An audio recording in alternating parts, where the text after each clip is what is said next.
Hi friends, the deep talk படத்தை review பண்ணலான்னு பார்த்தா செம்ம இன்ட்ரெஸ்டிங்காக இருந்துச்சு. ஒரு ரைடர்ஸ் ஆஃப் த லாஸ்ட் ஆர்க்கும் ஏலியன்ஸும் கலந்தடிச்ச மாதிரி அவ்வளோ கிரிப்பிங்காக இருந்தது. சரி, ரிவ்யூக்கு பதிலாக முழு கதையை உங்களுக்கு சொல்லலான்னு முடிவு பண்ணிட்டேன். அதனால என்ன, நேற்று ஒன்றும் போட முடியல, பரவாயில்ல, வாங்க இந்த டீப் டாக் படத்துக்குள்ளே போவோம். 1856 வடக்கு பிரான்ஸில் இருக்கிற நிலக்கரி சுரங்கத்தோட ஆழத்தில் சுறுசுறுப்பாக வேலை நடந்துட்டு இருக்கு. ஒருத்தன் பாடிக்கிட்டு அதோட சுவரை உடைக்கும் போது ஏதோ சந்தேகம் வந்து அவன் கொண்டு வந்த பறவை குண்டை பார்க்க அது செத்து கிடக்குது. உடனே அவன் உஷாராகி கேஸ் இருக்க இடத்த உடைச்சிட்டான் போல இருக்கு. அதனால அந்த கேஸ் வெளியேற்ற ஆளை கூப்பிட்டு அனுப்ப அவன் வந்து அதை வெடிக்க வச்சு வெளியேற்றலான்னு சொல்லிட்டு நெருப்பை கொண்டு போகும்போது நீளமா ஷார்ப்பான நகங்களை கொண்ட ஏதோ ஒண்ணு அந்த ஓட்ட வழியா வர பார்க்க பயத்துல நெருப்பு கொஞ்சம் முன்னாடியே பத்த வச்சிட இவங்க வேலைக்கு போறதுக்குள்ள வெடிச்சிடுது. அதனால அந்த சுரங்கம் இடிஞ்சு அவரோட சேர்ந்து ஒரு 30 சுரங்க தொழிலாளிங்க உள்ள மாட்டிக்கிறாங்க. இது நடந்து சரியா 100 வருஷம் கழிச்சு 1956 அதே சுரங்கம் இப்ப டெவில் ஸ்டீவன் ஒரு நிக் நேமோட அழைக்கப்படுது. ஏன்னா அங்க இருக்க படுமோசமான கண்டிஷனால அதிகமா ஏற்படுற உயிர் சேதத்தினால அப்படி பேராகிடுச்சு.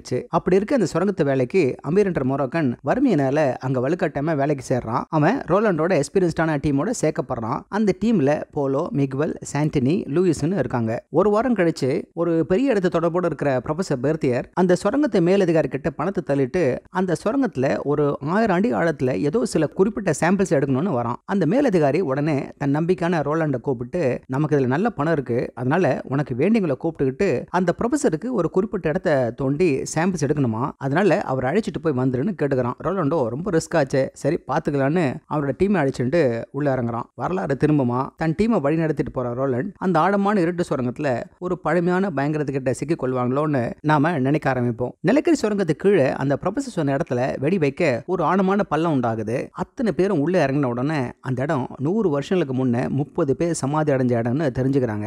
அந்த நேரத்துல ப்ரொஃபசர் பெர்த்தியர் காணாம போனதால டீம் 2 பிரிஞ்சு தேடுது. அதுல அமீர், லூயிஸ், சாண்டனி ஒரு சுரங்க தொழிலாளியோட சடலத்தை கண்டுபிடிக்கிறாங்க. மேலும் இறந்து போறதுக்கு முன்னே அவன் ரத்தத்துல எதிர்க்கிற எச்சரிக்கை செய்தியும் பாக்குறாங்க. அதுல இங்க இருக்கிற யாரையும் அதை விட்டு வைக்காது, நிழல் மாதிரி இருட்டுல மறைஞ்சிருந்து நம்ம உயிரை எடுக்கும். இப்போ தூங்கிட்டு இருக்கலாம், ஆனா அதோட சத்தத்தை கேட்கிறேன், அது கண்டிப்பா திரும்ப வரும்னு எழுதியிருக்கு. லூயிஸ் அந்த சடலத்து பாக்கெட்ல இருந்து ஒரு வெட்டப்பட்ட கல்லை எடுத்து வச்சுக்கிறான். இன்னொரு டீம் அந்த ப்ரொஃபசர் பெர்த்தியர் தனியா ஒரு இடத்துல போட்டோ எடுத்துக்கிட்டு இருக்கிறத கண்டுபிடிச்சு அவனை திட்டி போதும் மேல போகலான்னு மிரட்ட, ப்ரொஃபசரோ இங்க பாருங்கப்பா, நான் போட்டோ எடுத்துட்டு இருக்க சோரை இடிச்சு தகர்த்தீங்கன்னா அந்த பக்கம் வெளியே நிர்ணயிக்க முடியாத பொக்கிஷங்க இருக்கு, அதை எடுத்துக்கிட்டு எல்லாரும் மேற்பரப்புக்கு திரும்பலான்னு ஆசை காட்டுறான். இவங்களும் அதை கேட்டு பேராசையில அதை உடைச்சிடுறாங்க. அங்க ஒரு பழங்கால நாகரிகம் ஏதோ இருந்ததுக்கான அடையாளமா நிறைய விசித்திரமான எழுத்துங்க சுவரெல்லாம் இருக்கிறதையும், மூளையில ஒரு கல்லானால சவப்பட்டியும், அந்த சவப்பட்டியை பாதுகாக்க நிறைய போர் வீரங்களோட எலும்பு கூடுங்களையும் பாக்குறாங்க. அந்த சவப்பட்டியில இருக்கவரை கடவுளா பார்த்துட்டு இருந்தாங்கன்னு அந்த போர் வீரனுங்க அவரை பாதுகாக்க இருந்தாங்கன்னு சொல்றாரு. ரோலண்ட் ஏதோ சரியில்லை, நம்ம எல்லாரும் திரும்பவும் மேற்பரப்புக்கு போலான்னு சொல்றாரு. அப்ப ப்ரொஃபசர் போட்டோ மட்டும் எடுக்க விடுங்கன்னு கேட்டுக்கிறாரு. போய் தொலைன்னு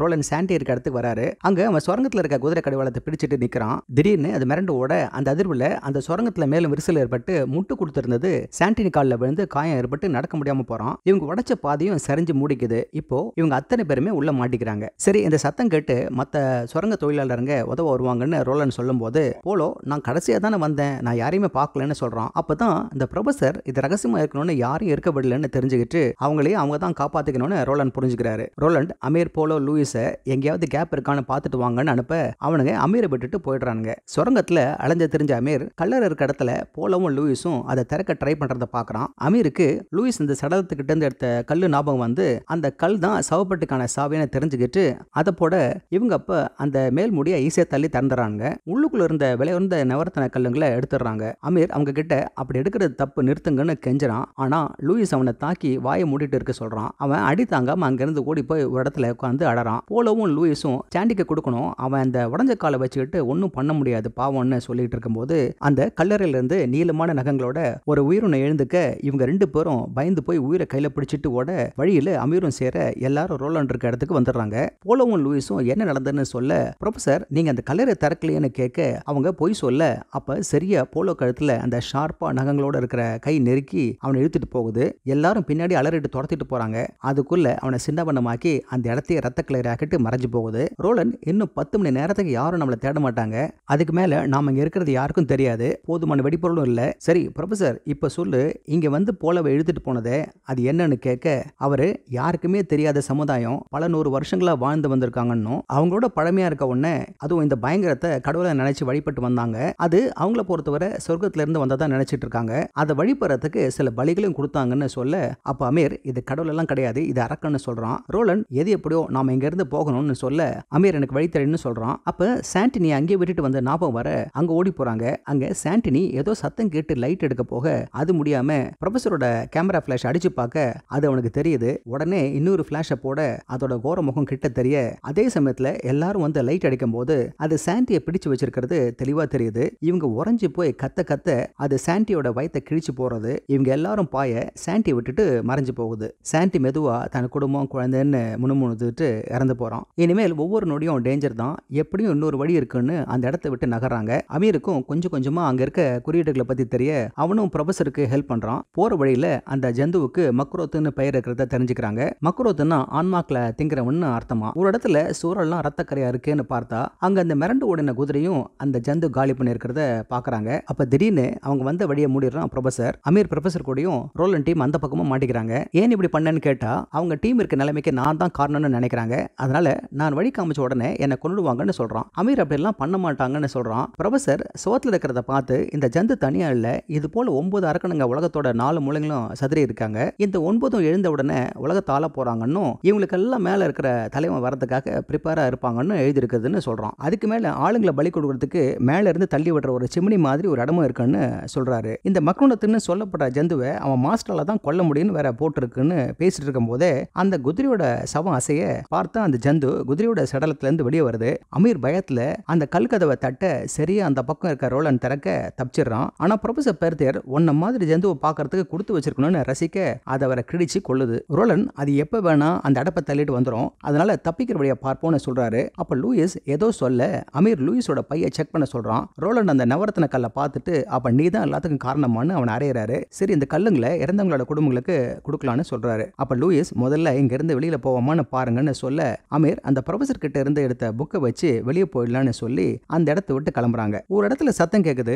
லைட் ஆஃப் பண்ணிட்டு போட்டா அது முன்னாடியே பெருசா நிக்குது. அமீர் ஓடி போயிடுன்னு ரோலன் கத்துறாரு. அதோட ஷார்ப்பான நீண்ட நகம் மிகுல் கழுத்த பதம் பார்க்க அடுத்ததா லூயிஸ் எழுதிட்டு போயிடுது. ரோலன் மட்டும் அமீர் கிட்ட வந்து வா இங்க இருந்து தப்பிச்சு போவோம்னு சொல்றாரு. தப்பிக்கிற வழியை தேடிட்டு ரோலண்டும் அமீரும் வெளியே போற இடத்துக்கு வந்துடுறாங்க. ஆனா அது பல வருஷங்களுக்கு முன்ன சீல் வச்சு தடுத்த இடம். அவ்வளவுதான், சாக போறோம்னு நம்பிக்கை இழந்து அதே இடத்துல உட்காந்துறாங்க. அப்போ ரோலண்டுக்கு கடைசி நம்பிக்கை சிம்னி இருக்க கணத்து வழியா போக முடிவு செய்யறாரு. அப்ப அமீர் அந்த ப்ரொஃபசர் இந்த புக்கை பார்த்து தப்பா நம்ம வழி நடத்திருக்காரு. அரபு மொழி எப்பவுமே ரைட்ல இருந்து லெஃப்ட்ல தான் படிக்கணும். அவரோ அரபி மொழியை யூஸ் பண்ணிட்டு லெஃப்ட்ல இருந்து ரைட்ல படிச்சுட்டாரு. அதனால இதை தலைகீழா பார்த்தோம்னா அந்த பலிபீடத்தை கண்டுபிடிச்சலான்னு சொல்றான். ரோலன் கிளம்பும் போது அந்த ஜந்து அமீரை பிடிச்சு இழுக்க ரோலன் இந்த பக்கம் விடாம இழுத்தும் முடியல. அமீரை அது உள்ள இழுத்துட்டு போயிடுது. ரோலன் அந்த ஜந்துவை உயிரோட விடக்கூடாதுன்னு அமீர் சொன்னது ஞாபகம் வர வெடிமருந்தை எடுத்துக்கிட்டு அந்த புக்கு படி போய் அந்த பலிபீட கிணறை கண்டுபிடிச்சிடறாரு. இங்க அமீர் மயக்கம் தெளிஞ்சு பார்க்கும்போது வெக்னோர தரக்கன் அதோட சிம்மாசனத்துல உட்கார்ந்து இருக்கிறத பாக்குறான். அதோட கையில லூயிஸ் இன்னும் உயிரோட இருக்கிறத பார்த்து அவனை விடுன்னு கத்த அதுவோ அவனை இன்னும் இருக்குது. அமீர் உனக்கு என்னதான் வேணும்னு கேட்க லூயிஸை பயன்படுத்தி அமீர் கிட்ட தொடர்பு கொள்றதுக்கு லூயிஸ் தலையை துண்டிக்குது. அமீர் தரையில மண்ணோட மண்ணா இருக்க ஒரு கத்தியை அதுக்கு தெரியாம எடுத்து வச்சுக்கிட்டு தைரியமா அது முன்னாடி நிக்கிறான். அதுவோ லூயிஸ் தலையோட அவன் பக்கத்துல வருது. அமீர் என்கிட்ட உனக்கு என்ன வேணும்னு கேட்க அது லூயிஸ் வழியா இந்த இடத்தை விட்டு வெளியே அனுப்ப மாஸ்டர்னு சொல்லுது. அமீருக்கு மெக்ரோனத்துக்கு ஒரே ஒரு மாஸ்டர் தான் இருக்குன்னு ப்ரொஃபசர் சொன்னது ஞாபகம் வருது. அப்போ தான் அதோட கல் சவப்பட்டிய ஒரு சாவி போட்டு திறந்ததால தான் தான் அதுக்கு மாஸ்டர்னு புரிஞ்சுக்கிறான். ஆனா அமீரோட உயிரையும் அது கேக்குது. அப்படி கொடுத்தா நீ கடவுள் ஆகிடலான்னு சொல்ல அமீர் அப்போ நீ என்ன கடவுள் ஆக்கிடுவான்னு கேட்டுக்கிட்டு அது கிட்ட வரான். அதுவும் அதோட கைகளால அவனை சுத்தி வளைக்குது. அமீர் அதை பார்த்து நான் உன்னை இங்கேருந்து போக விட மாட்டேன்னு சொல்லிக்கிட்டு தன் கையில வச்சிருந்த கத்தியால் அதை குத்த அதை அவன் மேல இருக்க கைகள் எடுக்க அங்கிருந்து ஓடி வந்து ரோலண்ட் ஏற்கனவே ஏறி போயிட்டு இருக்க கிணத்தை கண்டுபிடிக்கிறான். ரோலண்ட் இவன் வரதை பார்த்து கையை பிடிச்சு ஏத்தி விடுறான். அந்த ஜந்து பின்னாடியே அந்த கிணத்துலையும் ஏற அமீர் நீ சொன்ன மாதிரி இதை விட்டா எல்லாருக்குமே ஆபத்து, அதனால அந்த வெடியை வச்சுட்டேன், ஆனா நாம இன்னும் தள்ளி போகணும்னு ஏறி ஒரு இடத்துல நிக்க அப்பதான் வெடிக்க வைக்கிற ஹேண்டிலை கேட்க அதுவோ கீழே சொருகி இருக்க ஐயோ அமீர் சரி நாம ஒன்னும் பண்ண முடியாதுன்னு கதற.